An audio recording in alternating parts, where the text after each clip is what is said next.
Shalom, selamat pagi. Perkenalkan, nama lengkap saya Jeremias Chu, NIM 01 2019 0271 kelas H, semester 4, asal kampus Institut Agama Kristen Negeri Kupang atau biasa disingkat IAKN Kupang, Prodi Pendidikan Agama Kristen.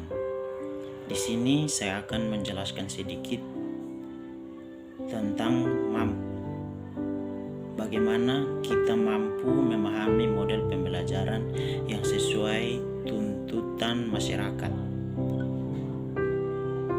Kita akan masuk saja pada latar belakangnya, yaitu pendidikan merupakan suatu tuntutan bagi setiap warga negara, baik tua maupun muda. Penyelenggaraan pendidikan diharapkan dapat membekali sumber daya manusia dengan pengetahuan, kecakapan, keterampilan agar menjadi manusia yang berguna di kemudian hari. Pendidikan tersebut akan menjadi motivasi bagi sumber daya manusia yang ingin mengembangkan diri, berpartisipasi secara aktif, inovatif, dan produktif dalam pembangunan sesuai dengan kebutuhan dan harapan masyarakat. Upaya peningkatan mutu pendidikan luar biasa terus-menerus dilakukan. Hal ini merupakan tuntutan masyarakat yang diamatkan dalam garis besar haluan negara, yaitu meningkatkan kehidupan rakyat dan mencerdaskan kehidupan bangsa. A. Tuntutan masyarakat. Tuntutan masyarakat terhadap dunia pendidikan semakin meningkat sejalan dengan kemajuan zaman. Tuntutan tersebut terarah kepada apa yang dihasilkan oleh dunia pendidikan, yaitu menghadapi era globalisasi yang semakin membutuhkan sumber daya manusia yang berkualitas. Untuk itu, pemerintah telah melakukan berbagai pembaharuan terhadap sistem pendidikan yang penting dalam mencapai tujuan pendidikan, misalnya dari segi kurikulum, media pendidikan maupun proses belajar mengajar. Hal ini berarti bahwa pendidikan adalah wadah untuk mentransformasikan ilmu, pengetahuan, dan teknologi demi kepentingan hidup manusia. B. Tuntutan masyarakat dalam pendidikan. Kurikulum adalah seperangkat rencana dan pengaturan mengenai isi dan bahan pelajaran serta cara yang digunakan sebagai pedoman penyelenggaraan kegiatan pembelajaran untuk mencapai tujuan pendidikan. Oleh sebab itu, menyerap berbagai informasi yang dibutuhkan masyarakat merupakan salah satu langkah penting dalam proses penyusunan suatu kurikulum. Pengembangan kurikulum perlu menjalankan peran evaluatif dan peran kritisnya dalam menentukan muatan kurikulum. Pengembangan kurikulum harus melakukan hal-hal sebagai berikut. Yang pertama, mempelajari dan memahami kebutuhan masyarakat seperti yang dirumuskan dalam undang-undang, keputusan pemerintah, peraturan-peraturan daerah, dan lain sebagainya. 2. Menganalisis budaya masyarakat tempat sekolah berada. 3. Menganalisis kekuatan serta potensi daerah. 4. Menganalisis syarat dan tuntutan tuntutan tenaga kerja. 5. Menginterpretasi kebutuhan individu dalam kerangka kepentingan masyarakat. C. Pendidikan berbasis masyarakat. Sesuai dengan tuntutan masyarakat demokrasi, maka masyarakat harus ikut serta aktif di dalam menyelenggarakan pendidikannya. Yang pertama, dari peserta didik diberitahu menuju peserta didik mencari tahu. 2. Dari guru sebagai satu-satunya sumber belajar menjadi belajar berbasis aneka sumber belajar. 3. Dari pendekatan tekstual menuju proses sebagai penguatan penggunaan pendekatan ilmiah. 4. Dari pembelajaran berbasis konten menuju pembelajaran berbasis kompetensi. 5. Dari pembelajaran parsial menuju pembelajaran terpadu. 6. Dari pembelajaran yang menekankan jawaban tunggal menuju pembelajaran dengan jawaban yang kebenarannya multidimensi. 7. Dari pembelajaran verbalisme menuju keterampilan aplikatif. 8. Peningkatan dan keseimbangan antara keterampilan fisikal atau hard skills dan keterampilan mental atau soft skill. 9. Pembelajaran yang mengutamakan pemberdayaan dan pemberdayaan peserta didik sebagai pembelajaran sepanjang hayat. 10. Pemberdayaan yang menerapkan nilai-nilai dengan memberikan keteladanan atau ingarsa sung tulada, membangun kemauan atau ing madya mangun karsa, dan mengembangkan kreativitas peserta didik dalam proses pembelajaran atau tuturi handayani. Yang berikut pendapat para tokoh. Menurut H.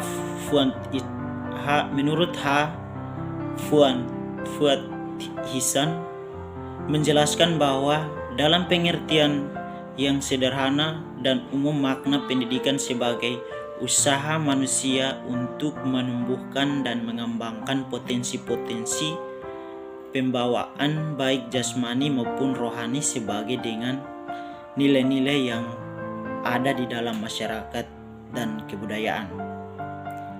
Yang berikut menurut John Dewey menjelaskan bahwa pendidikan adalah proses pembentukan kecekapan fundamental secara intelektual dan emosional ke arah alam dan sesama manusia. Yang berikut menurut J.J. Rousseau menjelaskan bahwa pendidikan merupakan memberikan kita pembekalan yang tidak ada pada masa kanak-kanak akan tetapi kita membutuhkannya pada masa dewasa. Yang berikut menurut Omar Hamalik menjelaskan bahwa pendidikan adalah suatu proses dalam rangka mempengaruhi siswa agar dapat menyesuaikan diri sebaik mungkin terhadap lingkungan, dan dengan demikian akan menimbulkan perubahan dalam dirinya yang memungkinkannya untuk berfungsi secara kuat dalam kehidupan masyarakat. Yang berikut kelebihan dan kelemahan dari model pembelajaran yang sesuai dengan tuntutan masyarakat. Yang pertama, menurut siswa lebih mandiri, kreatif, dan inovatif dibandingkan dengan kurikulum yang lama kurikulum 2013 melatih siswa untuk lebih mandiri, kreatif, dan inovatif. Yang kedua, proses penilaian dilakukan dari semua aspek. Dalam kurikulum 2013, sikap siswa di dalam kelas juga termasuk salah satu aspek yang dinilai. Yang ketiga, menekankan kepada pendidikan karakter. Kelebihan kurikulum 2013 lainnya adalah menekankan pada pendidikan karakter. Hal ini memberikan kesempatan bagi lembaga pendidikan untuk lebih maksimal dalam membentuk karakter peserta didik. Yang berikut kelemahan yang pertama, sistem penilaian yang terlalu rumit. Dalam kurikulum 2013, guru harus melakukan 3 set penilaian terhadap siswa, antara lain penilaian sikap, penilaian kognitif, dan penilaian keterampilan. Yang kedua, sarana yang belum memadai dan merata.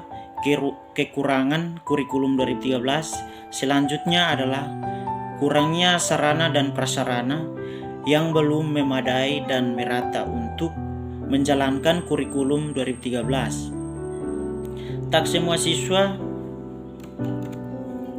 dan sekolah memiliki sarana dan prasarana yang memadai untuk mengajarkan siswa belajar secara aktif dan mandiri.